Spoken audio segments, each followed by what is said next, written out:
And welcome to Obedient Family TV. The program is Hope Alive.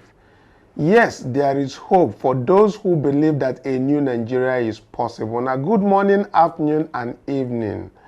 Today we have come with the news of what is happening in Nigeria to obedient and well-meaning Nigerians, especially as it concerns the youths. Now that we have things coming out from FG, that is the federal government, that Tinubu has indefinitely postponed the students' loan. That we just got the news that is just a report that is coming in and is actually trending everywhere, both on X and everywhere. That we will discuss at this very time. We'll also discuss the issue emanating from the resignation of the senator of the Federal Republic, who is a whistleblower. And also we bring the fact that another sitting senator has said categorically that the senators of the Federal Republic has been stripped naked in the marketplace. Allegations of 500 million. We also have Senator Bamidele, who actually confirmed that there is such a thing as the 500 million. We'll be bringing that across to you. That has to do with the budget pardon. Then the major news that we have is our own P2B's Excellency warning Bola Tinubu of the impending hardship, the hunger that UNICEF has highlighted that is going to happen now, and the index where Nigeria falls. All of these things we are going to bring to you, and I'm not alone in the studio. I have Divine in the studio. Thank you for joining us on today's episode. We're so glad to have you. So wherever you are watching us now, please like, share, and subscribe. What has been trending on, we have it on X and different platforms, is about this student loan. As we recall, this very student loan was first brought into limelight by David Hundeyin, who actually said that that was a scam as at that time, and it was not beneficial for students. He outlined many things that are wrong with this. Even now that he has heard about this very news, David Hundeyin actually made a joke of this, and I want you to take a look at that very video. It's a joke, right? Quite all right, but says a whole lot of things. Let's take a listen. Bravo, David Hundeyin. Very hilarious. As you can see, he said that from the beginning, and what he has said has come out. But what is really serious about this, that this is an executive bill. One of the bills that Tinubu rolled out immediately he came on board, you know, trying to keep the youth that this. But like David Hundeyin said, he has snatched it, is as wrong with it, but it's very difficult to implement.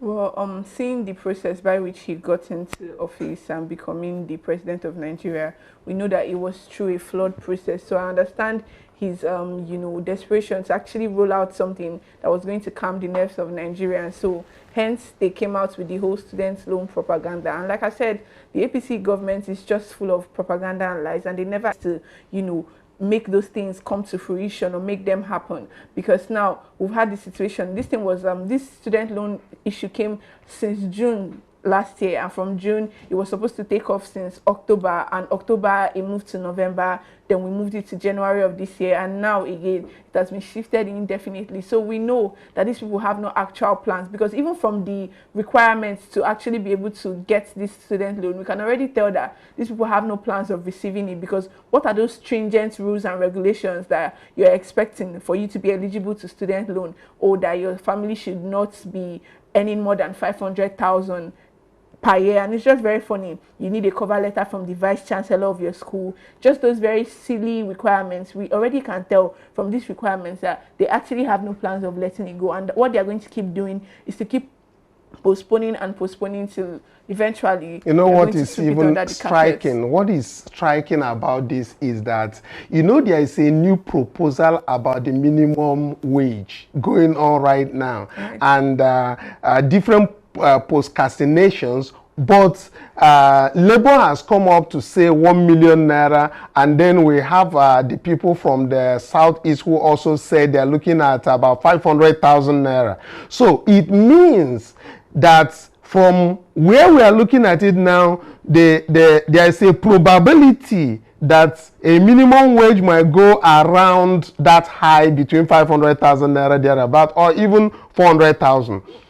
If that is the case, to be able to hold down, they want to defer the student loan so that they can equally heighten the amount where people can even have access to it. Because if they give the lowest minimum wage to go about 500,000, then it means that every household can afford the student loan. You get the gist.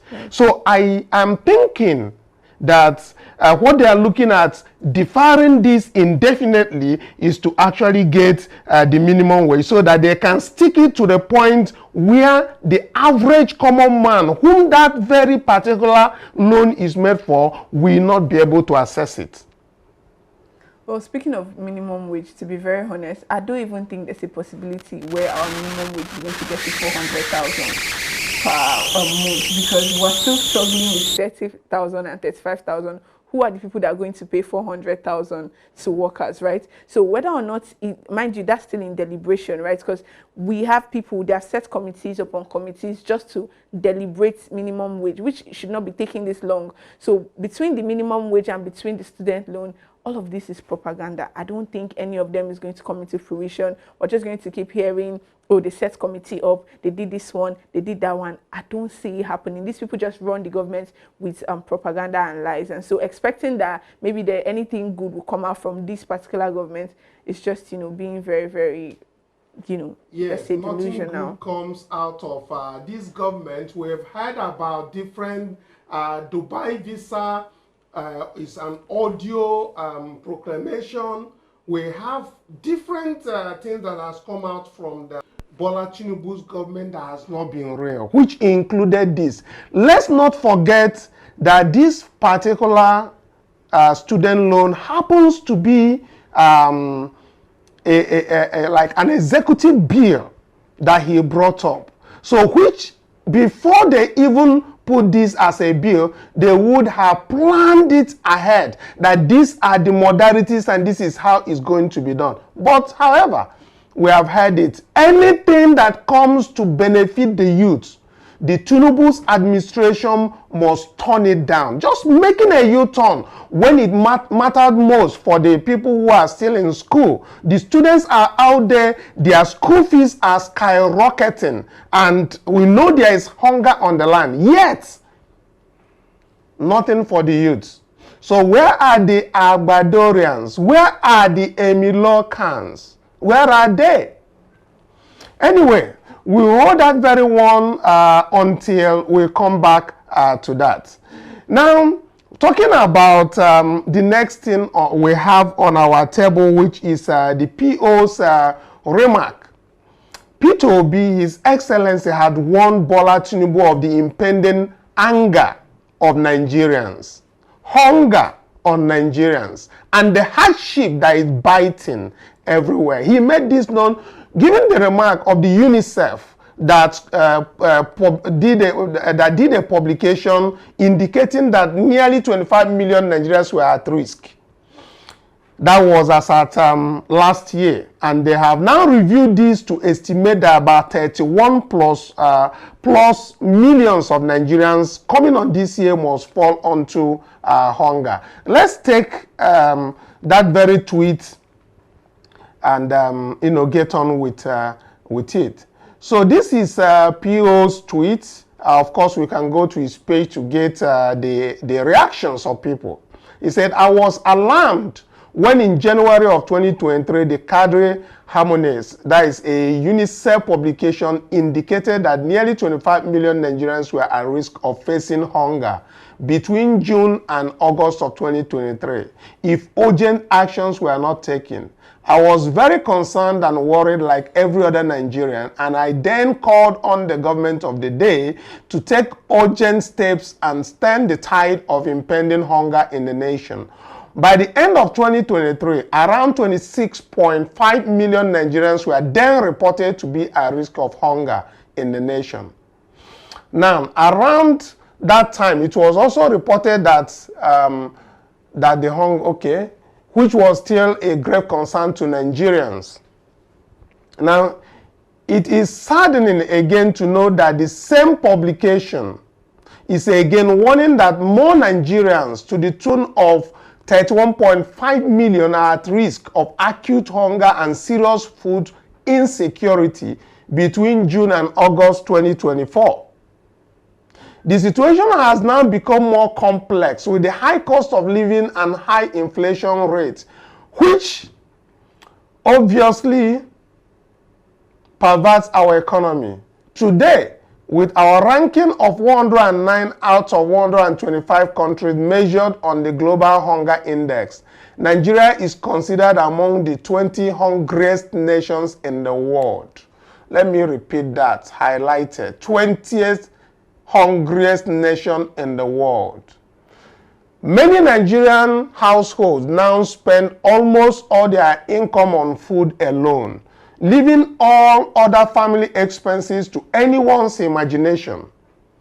I have consistently maintained that the surest way to fight hunger in Nigeria is by moving our nation from consumption to production, which entails aggressive investment in agriculture by fulfilling, exploring, and cultivating the vast arable lands, mostly in the northern parts of the country.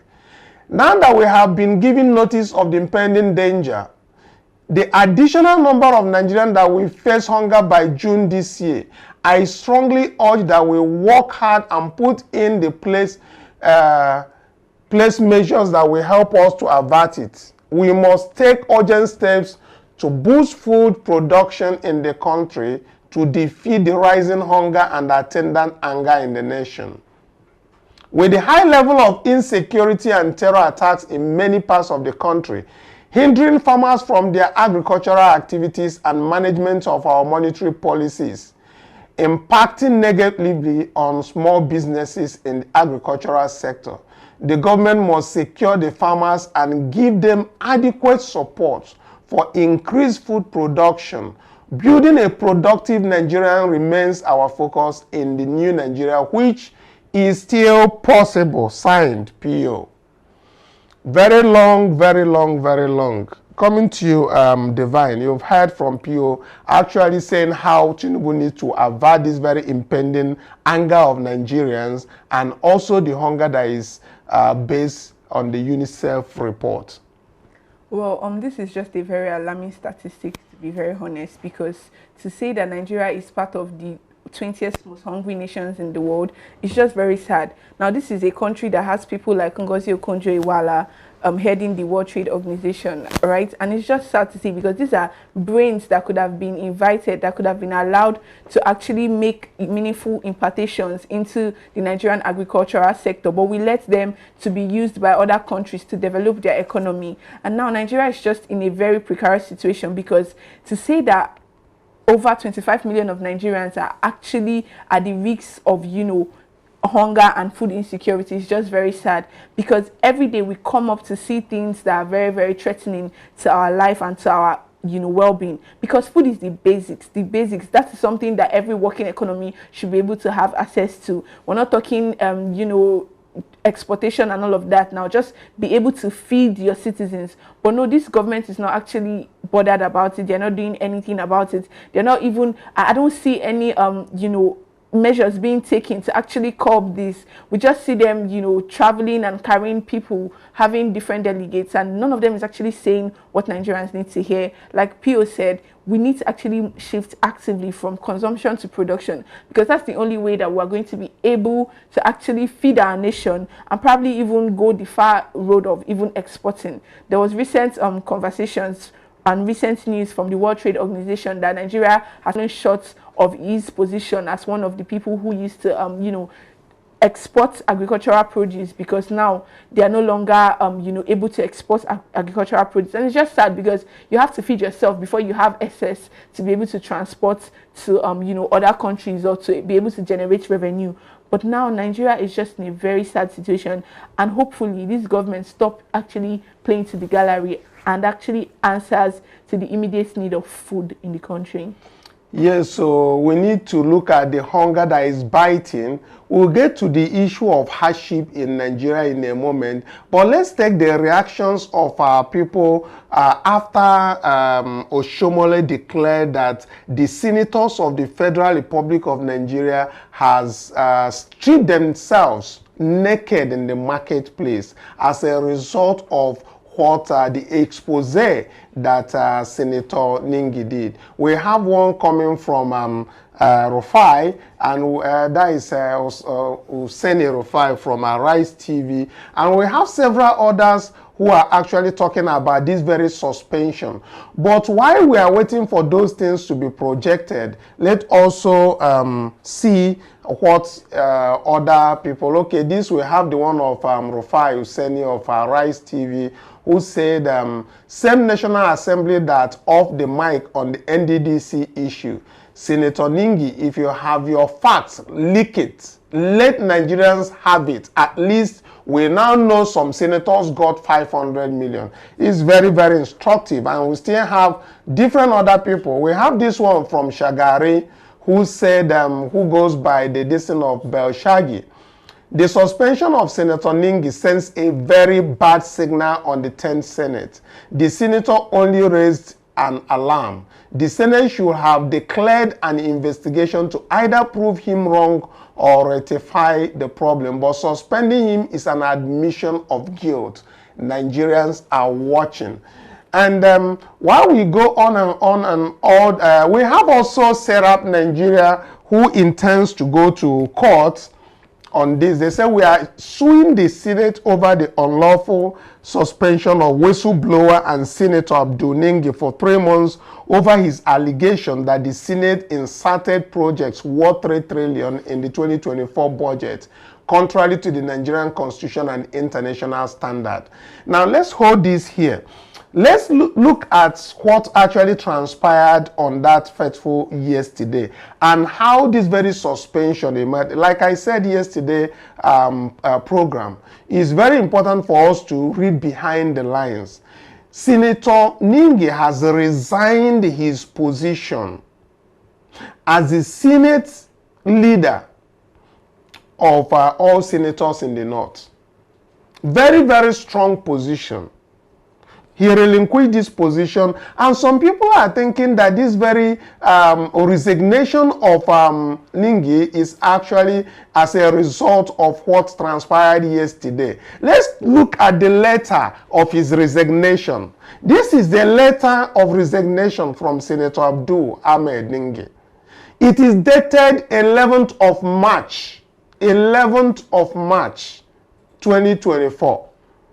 This is him signing the letter resigning from the Northern Senators Forum as the chairman. I like to resign my position as the chairman of Northern Senators Forum. This is, of course, stated by unfolding events in the National Assembly, the North and the nation at large. I would like to specially thank members of the forum for the opportunity given to me for the last 8 months to spearhead the very important forum. I believe this forum is very important and fundamental to the progress and development of Northern Nigeria. Sincerely, Senator Abdul Ahmed Ningi, OON. Now, if we look at this letter closely, we will find out that this letter was not signed yesterday. This letter was not dated yesterday. It was dated Monday, the 11th of March. And that tells you that what you see happening in the red chambers yesterday, the rowdiness you see over there, all those hyping that they want to show on the cameras and all the TV that were streaming it live, they were actually trying to do a replay. It's a movie. But Adams Oshomole came out to make it much more open that even at that, they are stripping themselves naked. It remains for them to dance naked in the market square. However, that has already gone. We learned yesterday they had to run to the villa because they are rubber stamped. We already know that. They are being controlled by the executive. They don't have powers of their own. So they had to run to the villa to convey the message to Chief Bola Tinubu, who, of course, we are waiting for more actions. There is all movie, film, like then they do. Abracadabra. Trying to divert us from what we are facing in Nigeria. Banditry, insecurity, hunger, and every other thing. And that is what every other media is discussing today. Nothing else. But we are not going to agree with them. We are going to go out. We are going to have a discussion on other things that are happening. Because seriously, there are other things that are happening. But somebody that explained yesterday that 500 million that they are saying is not, that made them off the mic that yesterday. One Senator Bamidele also confirmed that that same 500 million is with them, that they did it. Let's take a listen to him. The elders of this Senate prevail and they feel we should do otherwise. Let's lock ourselves up in a closed-door session and take another decision and go back to the world and reconsider ourselves on whatever decision we take today. I beg all of you, we must do the right thing today. We did not start this fight. Senator Ningi took this to the public domain, standing up to apologize here, even after he repeated that some people got 100 billion from this budget, some people got 60 billion. Haba, what apology are you expecting? Let us do the right thing, and I am saying it as part of the leadership of this Senate. I am not bothered. I was going through online, just as this is going on, it's trending now, that every senator got 500 million. My appeal to Nigerians is not about what was said there today, because I'm not going to deny that. But we have 12 months to implement 2024 budget. Let every Nigerian wait to see whether there is any of these senators who will not bring enough boreholes, enough solar street lights, enough road construction, and other projects, training and empowerment that will be up to 500 million naira. That is it. I am not. So this is Senator Bamidele, who actually affirmed the position of Senator Jaribe that there is an existence of 500 million. But he was talking something about constituency project that Nigerians are going to see it. And Nigerians are only going to hold him or hold them responsible if there is no such constituency projects. Where are the constituency projects that they are talking about? 500 million, they said, that man said that some senior senators got 500 million. He did not say it was on a constituency project. Right. The entire point is that if it was truly meant for constituents, right, or rather constituency projects, then the entirety of the Red Assembly would have gotten it. But the fact that certain senators got it and others did not already shows us that there's foul play in all of this. Because if it is for constituents, of course, all of them are going to have access to this 500 million, right? And then 500 million, him talking about, oh, boreholes and schools and all of that. We all know that's another abracadabra story, because it doesn't actually make any sense to say, oh, plus secondly, let's even assume that it is for constituents. If they are unable to actually deliver, who do we hold accountable? Because there was never a time that these people, this is not the first time they will tell us, oh, we're going to do this, hold us responsible if we don't. Nigerian Senate, nobody's going to hold them accountable or going to send in. At most, we'll just have discussions about it. But the senators are still going to be there. The people that are still eating this national cake will still be eating it. And so I don't think it actually holds any meaning. This is just another politician who is trying to divert the attention of the House and of Nigerians from the fact that there were a group of senators who actually received the whooping sum of 500 million naira each, and it had nothing to do with any constituent project or whatever. So we just know that this is just him trying to, you know, cover up the situation and make it look like it was something that it wasn't. Well, it has come out in the open, and having come out in the open, that is the deliberation. And like he said, he rightfully said, it is trending, and we expect to have the senators from Labour Party also tell us more about this 500 million. Are they aware of it? What is the 500 million for? Or have they received it? And what do they know about it? It's just what we want to know as one of the people that really brought this. And then we have people who are actually saying, well, this what is happening in the Senate is not the intention of Bola Tinubu, that Tinubu has refused, has sent the appropriation for them to approve, that they have already approved this appropriation and is not even aware of the pardon that they did. But we know how Peter Obi will treat something like this because he has done it before in the past. And what did he do in the past that even led to impeachment in the Anambra State House of Assembly? He watches, he doesn't sleep like others do in meetings. He listens and he goes through the budget item by item. I'm not the person that explained. People that worked with him tells the story. Let's take a listen. First 100 days in office, you tarred roads and all that. Don't insult us. That's not development, that's infrastructure. The quality of the human person is what defines the state. So it's not impossible. This can be done. I'll cite two examples. One was when Peter was governor, there was this, we were 1 a.m. He said, okay, come and see. See how much I've saved today. Because when he gets a file, he will check the unit cost, check the total. Check the unit cost. If it's too high, he will call people in the market. So they realize that they will give him the correct unit cost, knowing he verifies, and then give a wrong total. He will also check that. After calculating, maybe you put about 14.7 million, he finds out it's 9.3. He will write 9.3, approved. He say, look, why don't you disincentivize this thing? Some of them can be arrested. He said, no. See, if you want to sleep and there are too many rats in your house, you know it's the fish they want. Don't use a wooden basket, use the metal thing. Once you're sure they won't take your fish, sleep. So a leader must have the capacity to take.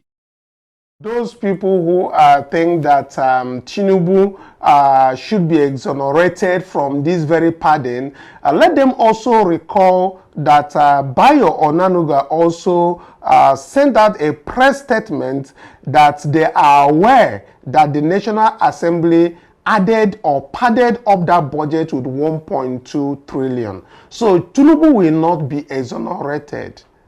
Well, I think that is how far we can go on this. We will come another time with the reports that will be coming on that.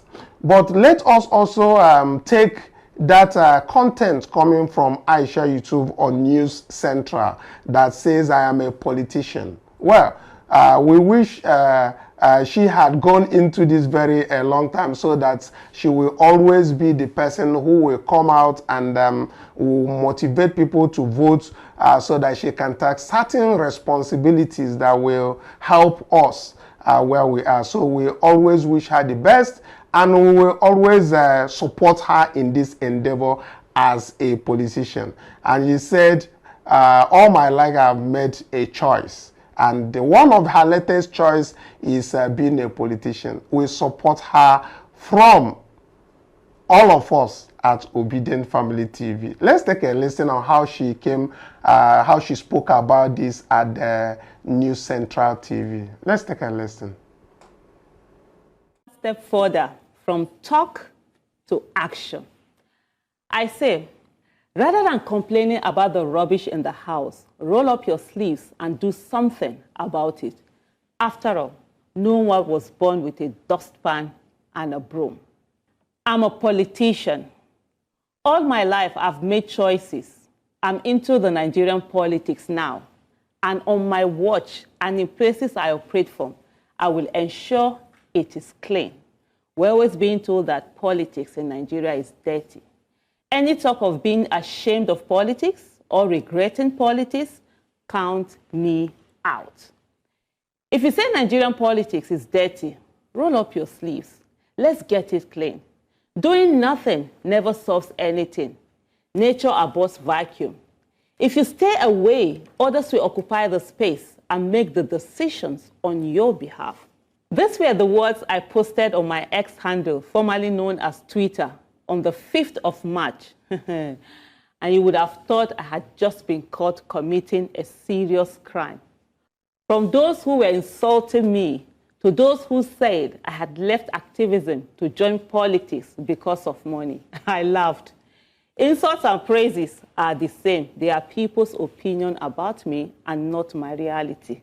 Pata we use the insult to rub our body like Vaseline. In Nigeria, we've been conditioned to believe that politics is dirty, and the moment you participate in it, you become soiled. This has led to charlatans taking over the political space, and we constantly wonder why we are suffering from bad governance. I've always maintained that politics and activism have the same purpose. They are both for the greater good of the people. It is the execution that differs. Where activism is focused on pointing out the problems, politics is focused on solving the problems. Politics is how we get the people who will govern us and make policies which either make or mar our lives. In what way does it make sense for us to say we will not participate in politics? It was Plato that said, one of the penalties for refusing to participate in politics is that you end up being governed by your inferiors.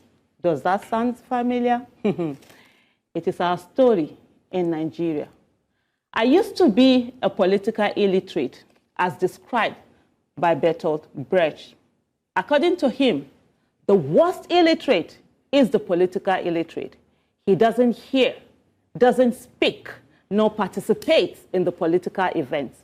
He doesn't know the cost of life, the price of the beans, of the fish, of flour, of rent, of shoes, and the medicine all depends on political decisions. The political illiterate is so stupid that he is proud and swears his chest, saying that he hates politics. The imbecile, what we call imbecile, doesn't know that from his political ignorance is born the prostitute, the abandoned child, the worst thieves of all, the bad politician, corrupted and lackeys of the national and multinational companies. These words are very strong words, but those were his words, and that's the end of the quote. I'm no longer a political illiterate, and I take pride in saying to you, my name is Aisha Yesufu, and I am a politician. So, as we can hear from our own comrade Aisha, activism does one thing, and the other side of politician does the other. Execution and identifying the problem. So, with that, we say our time don't give us signal. Signal make we come back again, make we talk other things. But for now, our time don't give us signal. Make you no fail to like and share, and also subscribe. Join the Obedient Family Cooperative Society. The link is on the description of this very video. Join us so that we can be able to move from consumption to production. That is the essence of our Obedient Family Cooperative Society, being together all over the local governments in Nigeria to be able to stem out hunger and other things that are plaguing the nation right now, being together. Until we come back again. Bye for now. ECOWAS decided to impose stringent sanctions on Niger following the coup that occurred in the country in July 2023. Did the member countries who agreed to the decision ever think that these sanctions would lead to the death of thousands of Nigerians? They probably didn't, or maybe they did, but didn't care, because they felt that the sanctions, which would lead to economic hardship, would put pressure on the military government and force them to hand over power back to the deposed President Mohamed Bazoum. Unfortunately for ECOWAS, that didn't work, and the military government in Niger has grown even stronger, garnering the support of Nigerians. But that's not even the point. The point is, how can a regional bloc that is supposed to support its members take an action that did not only lead to economic hardship in a member country, but also the death of thousands of its citizens? Where is the solidarity and African unity? Honestly, this shouldn't be surprising because, as Ibrahim Traoré stated in a recent interview, ECOWAS has deviated from the ideals of its founding fathers and is now a puppet for foreign countries. The regional bloc is now made up of weak African presidents, led by a weak puppetry chairman, President Bola Tinubu, who only cares about taking actions to show that ECOWAS is not weak. But what he doesn't know is that ECOWAS actions under his leadership has exposed how puppetry and incompetent the regional bloc currently is. This is the reason why Captain Ibrahim Traore has come out to issue a stern warning directly to Nigerian President Bola Tinubu and reprimand him about how his actions have had terrible repercussions for the people of Niger. As revealed in a tweet by journalist Cy Marcus Hervé, Captain Traore delivered scathing remarks at President Tinubu during an address to thousands of citizens' vigil committee. Captain Traore stated that ECOWAS, under the leadership of President Tinubu, was responsible for the deaths of thousands of Nigerians as a result of the sanctions imposed on Niger. He explained that the loss of lives was due to insufficient electricity and medicine in hospitals. Recall that part of the sanctions imposed on Niger was shutting down electricity provided to the country from Nigeria and closure of the borders. However, according to President Traore, the effects of the sanctions have not taken away the fighting spirit of the Nigerian people. The president then went on to highlight the strength of Niger's military, emphasizing its history of combat and resilience, and asserted that the Nigerian army is not merely for show or peacekeeping, but is battle-hardened. In his own words, "Do you think there are weak men who are in Niger? There are fighters over there. The Nigerian army is warlike. They have been fighting for years. It's not an army parade or a peacekeeping army." President Traore further stated that the armies of the alliance of the Sahel state are united and prepared to take on the ECOWAS forces that had been touted to be on standby. "We are waiting for that standby force, ECOWAS. Thousands of Nigerians died in their hospital beds because of a lack of electricity or lack of medicine. It is a crime. They are responsible for these sanctions. They are responsible for these deaths," Traore stated. Still speaking on the issue, Traore criticized ECOWAS for its ineffective response to the suffering of the people, accusing them of neglecting international laws and violating agreements. He pointed out the adverse effects of sanctions, particularly on Mali and Niger, citing the manipulation of energy supply as a method to incite unrest. The passage mentioned the closure of seaports to landlocked countries, which violates international laws. Despite this, there has been no response from the international community or ECOWAS. Traore further condemned the actions of African leaders, likening them to useless and incompetent politicians for their failure to prioritize the welfare of their citizens. He specifically called out the president of Ivory Coast, Alassane Ouattara, for cutting off electricity to Mali in 2022, resulting in higher costs for Ivorian citizens. However, President Traore noted that ECOWAS's retraction of electricity in Mali only served to make the people more invested in their new junta government. In his own words, they tried to make Mali suffer, and of course, by ignoring all the texts to no longer supply Mali with electricity, hoping that the population would revolt. It is not working. When it lasted, some were obliged to make their own people pay by increasing the cost of electricity. It will increase again, meaning we don't need them, because we are developing solar panels for solar energy, and very soon all the AES will have nuclear plants.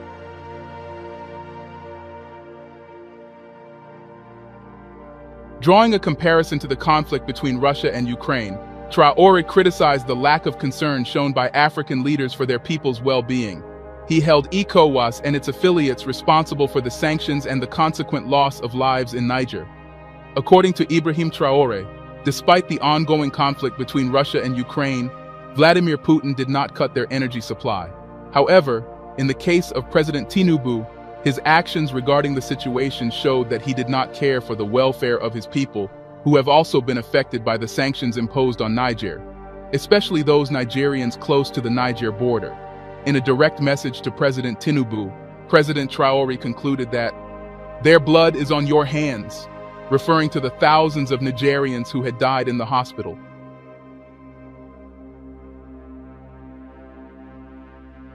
Captain Traore's speech highlights how irresponsible the actions of ECOWAS are and reveals the strength and resilience of the military government in Mali, Niger, and Burkina Faso. So instead of turning the people against the military junta, ECOWAS actions have only succeeded in turning Africans against them and garnering support for the military government. From his speech, it is now obvious why Mali, Niger, and Burkina Faso had to withdraw from the bloc. Because what is the point of remaining as members of the bloc when the actions of the bloc have had dire consequences?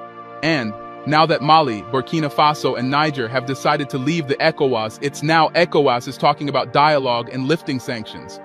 Didn't President Tinubu know that dialogue was an option when he threatened military intervention against Niger? It's just obvious that he did all that to gain approval from the West, and it just proves that ECOWAS is all bark and no bite. Honestly, the best thing that can happen to the bloc is for President Tinubu to be removed as chairman, because his actions since he became chairman have dragged the bloc into the mud.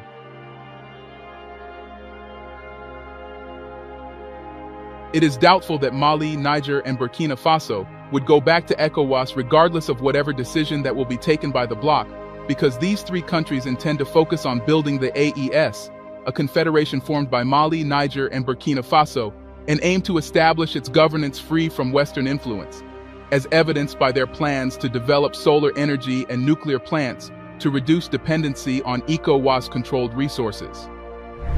Following the announcement of their exit from the bloc, the military government of Mali, Niger, and Burkina Faso confirmed their plans to form a confederation. As stated by the Malian government spokesperson, Abdoulaye Maiga, our excellent diplomats then recommended to the heads of state the creation of a confederation bringing together Burkina, Mali, and Niger, awaiting the creation of a federation of the three countries. It was part of a speech the army colonel delivered at a meeting that ministers of the three states held in Ouagadougou, Burkina Faso.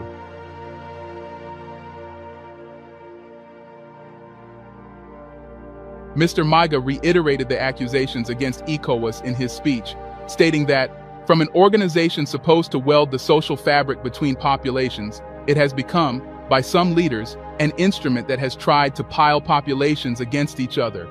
He also added that, from an organization called to support governments' efforts to stabilize states, ECOWAS has found no other unfortunate inspiration than to threaten to militarily attack a sovereign state whose people have simply decided to take their destiny in their hands. Maiga further noted that this current ECOWAS is a perfect illustration of what the AES will never be, adding that it will remain an alliance of states united by a common ambition of the emancipation of Africa. This new era will see the alliance between our states strengthen further to assert itself as a force in the service of peace, security, development, and integration of our peoples for the good of our nations, he added.